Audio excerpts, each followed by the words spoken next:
Hi everyone, welcome to my channel Sheikh Mohammad blogs YouTube channel में आप सभी व्यूवर्स का स्वागत है। आज मैं एक टॉपिक लेकर आया हूँ और आज का ये टॉपिक है किडनी को हेल्थफुल कैसे बनाएं। क्योंकि देखिए, हमारे जिस्म के बॉडी के अंदर ऐसे बहुत से महत्वपूर्ण पार्ट्स होते हैं, जैसे कि गुर्दा एक महत्वपूर्ण पार्ट है जिसके बिगड़ जाने से हमारी पूरी बॉडी का जो है साइड इफ़ेक्ट, पूरी बॉडी का संतुलन बिगड़ सा जाता है। अब मान लीजिए एक हमारे बॉडी के अंदर केवल एक गुर्दा तो है ही अहम पार्ट्स, लेकिन उसके साथ ही फेफड़े और फेफड़े के साथ साथ हमारी आंत के साथ साथ हमारी लिवर, ये बहुत महत्वपूर्ण हिस्से हैं हमारे बॉडी के। इनमें से अगर कोई भी हिस्सा हमारे बॉडी का अगर ख़राब हो जाता है तो इसको ट्रांसप्लांट कराने में बहुत ज़्यादा लंबा खर्च आता है और इसको अफोर्ड कर पाना एक आम इंसान के लिए बहुत बड़ी मुश्किल भरी चुनौती का सामना करना पड़ता है। मान लीजिए आपके पास पैसे हैं, अनाप शनाप पैसे हैं, तो आपको फ़र्क नहीं पड़ता, लेकिन फ़र्क तब पड़ जाता है कि आपके पास इतने सारे पैसे होने के बावजूद भी आप उस चीज़ को अफोर्ड नहीं कर पा रहे, तब आपके लिए मुश्किल का सामना है। लेकिन ख़ास तौर से ये चीज़ देखा गया है, ये ऐसा नहीं है कि केवल पैसे वालों को ही इस तरह के मामला सामने आते हैं। मैं अपनी आप बीती मैं आपको बताता हूँ। मेरी माँ थी, मैं अपनी माँ से बहुत प्यार करता था गाइस, लेकिन वो बीड़ी पीने की आदी थी। वो अपने बचपन से बीड़ी पिया करती थी और इसके अलावा उसे कोई दूसरा नशा नहीं था।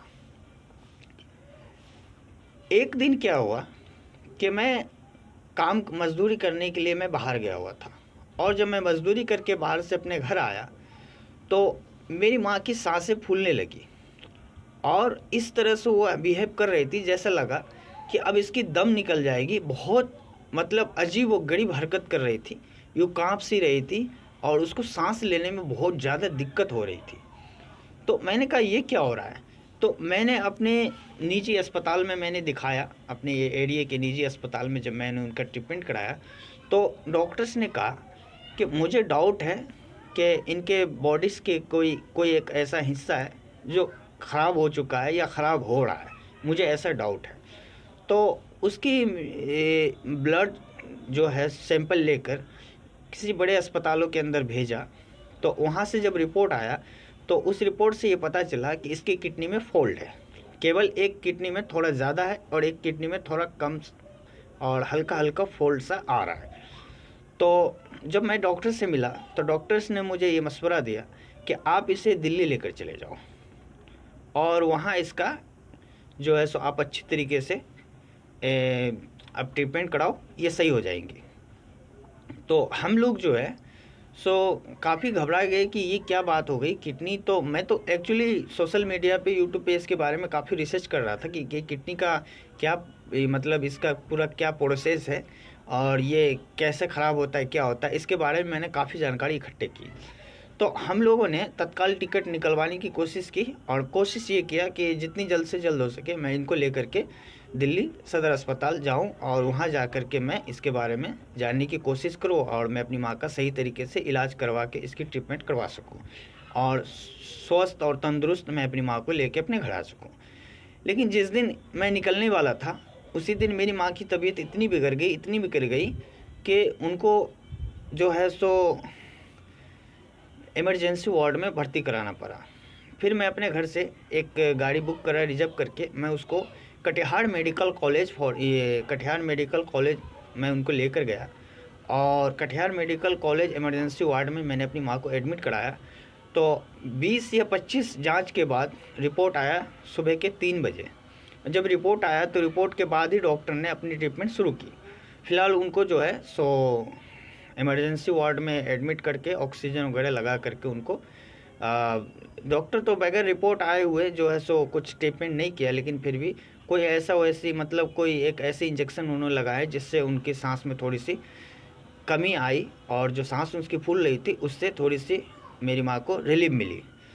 तो गाइज़ मैं ये कह रहा था कि जब रिपोर्ट आया, रिपोर्ट आने के बाद जब मेरी माँ की ट्रीटमेंट शुरू हुई तो डॉक्टर्स ने कहा कि देखिए घबराने की कोई ऐसी बात नहीं है, ये किडनी में इसकी फॉल्ट आ गई है, मेडिसिन से ये सही हो जाएंगे। मैंने कहा चलो कोई बात नहीं, अच्छी बात है, चलो कोशिश करते हैं मेरी माँ चुस्त और तंदुरुस्त हो जाएगी। तकरीबन मेरी माँ ने 1 सप्ताह मेडिकल कॉलेज में एडमिट रही और 1 सप्ताह में खर्च आया 35 से 36 हज़ार रुपये का खर्च आया 1 सप्ताह में। और डॉक्टर्स ने उसका ट्रीटमेंट करके अच्छी तरीके से, मतलब कि डायलिसिस में जाने की नौबत नहीं आई और उनको मेडिसिन वगैरह देते रहा। और डॉक्टर्स ने कहा कि हर 15 दिन में इनको चेकअप के लिए ले आइएगा और दवाई ये सदा इनको लाइफ टाइम चलती रहेगी। तो 15 दिन के बाद मैं लेकर आया, ये 7 दिनों के बाद मैं अपनी माँ को घर लेके आया। मैं 36 हज़ार कुछ रुपए के खर्च हुए और दवाएं बहुत महंगी महंगी आती थी। तो जब मैं उनको घर लेके आया तो 1 महीने मेरी माँ फर्स्ट क्लास रही, कोई दिक्कत नहीं हुई। 1 महीने के बाद फिर से एडमिट हुई, फिर 40 हज़ार रुपये का खर्च आया। उसके बाद जो है सो फिर मैंने डॉक्टर से ये जानकारी ली। मैंने उनसे कहा कि डॉक्टर साहब ये ऐसा कब तक होगा, एक बार तो मैं गया इतना खर्च करके फिर हालत बिगड़ती जा रही, तो इसकी क्या मतलब। रिपोर्ट तो बिल्कुल नेगेटिव ही आ रहे थे, कुछ खास रिपोर्ट में नहीं आ रहा था। तो फिर मेडिसिन चलता रहा यूँ ही, फिर तीसरी बार भी ऐसे ही हुआ, चौथी बार भी ऐसे ही हुआ। इस तरह से करके करीब 2 से 2.5 लाख रुपए का खर्च आ गया। तो एक बार ऐसा हुआ जब 7वीं बार मेरी माँ एडमिट हुई तो मतलब काफ़ी सीरियस हो गई थी।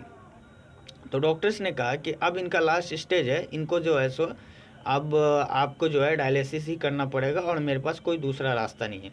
तो मैं डरने लगा कि यार ये क्या डायलिसिस का मैटर आ गया, अब तो इसमें काफ़ी लंबा खर्च आएगा। और डायलिसिस के बारे में मैं जानता था कि अगर ये सप्ताह में 2 बार होगा कि 1 बार होगा कि हर 2 दिन 3 दिन पे होगा तो इसकी तो काफ़ी कॉस्ट आएगी।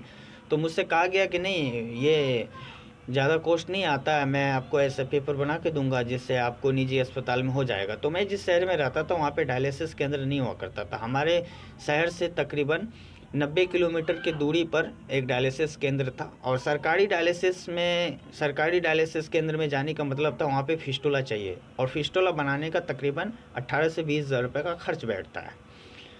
तो इतने पैसे अवॉर्ड नहीं कर पा रहे थे हम लोग। तो जब लास्ट में मैंने परमिशन दे दी, जब इनकी मेरी माँ की जब फर्स्ट बार जब उनको डायलिसिस में एडमिट कराया गया तो मेरी माँ जो है सो कोमा में चली गई 2-3 घंटे के लिए। उसके बाद जो है उनको आईसीयू में एडमिट करना पड़ा। आईसीयू में एडमिट करने के बाद उनको वेंटिलेटर पे जाने की नौबत आ गई। मेरी माँ 3 दिन तक वेंटिलेटर पे रही, जहाँ पे मुझे 1,000 रुपये पर घंटे के हिसाब से मेरा चार्ज बन रहा था।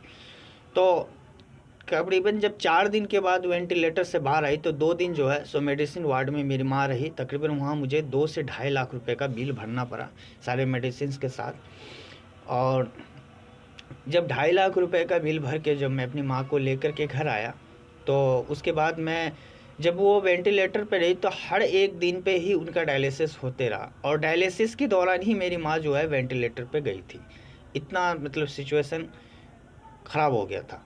तो मैं उनको लाया और लाने के बाद मैंने अपनी माँ के पीछे तकरीबन 7 लाख रुपए खर्च किए और 7 लाख रुपए खर्च करने के बाद मेरी माँ केवल और केवल 7 महीने तक ही ज़िंदा रही और उसकी किडनी बिल्कुल पूरी तरह से ख़त्म हो चुकी थी और उसका किडनी काम करना बिल्कुल छोड़ दिया था। और एक दिन यूरिया और क्रिएटिन बढ़ने की वजह से मेरी माँ की डेथ हो गई और मेरी माँ के जाने के बाद हम सब यतीम हो गए। तो इसलिए दोस्तों गाइस मैं कहना ये चाहता हूँ कि किडनी जिस्म का एक अहम पार्ट है, अहम हिस्सा है। इसलिए आप कोशिश ये करें कि आप शराब, सिगरेट और इन सब चीज़ों का नशा ना करें। आपकी ज़िंदगी बहुत महत्वपूर्ण है। जीवन किसी को हर बार नहीं मिलता, जीवन एक बार ही मिलता है। इसलिए ऐसा नशा ना करें जिससे आपकी बॉडी का वो पार्ट ही ख़राब हो जाए जो आपके बॉडी के लिए बहुत महत्वपूर्ण है। आप खुद के लिए आपको खुद के लिए नहीं जीना है बल्कि आपको अपनों के लिए जीना है। इसलिए ऐसे चीज़ों का सेवन ना करें जिससे आपके बॉडी का अहम हिस्सा ख़राब हो जाए। उम्मीद करते ये वीडियो गाइस आपको बहुत पसंद आया होगा और किडनी के ऊपर मैं एक अच्छे से टॉपिक पर मैं किडनी के ऊपर एक अच्छा सा वीडियो बनाऊंगा, फिर उसके बारे में मैं आपको तफसील से बताऊंगा नेक्स्ट वीडियो में। तब तक के लिए अपने दोस्त को इजाज़त दें। Thank you, good bye.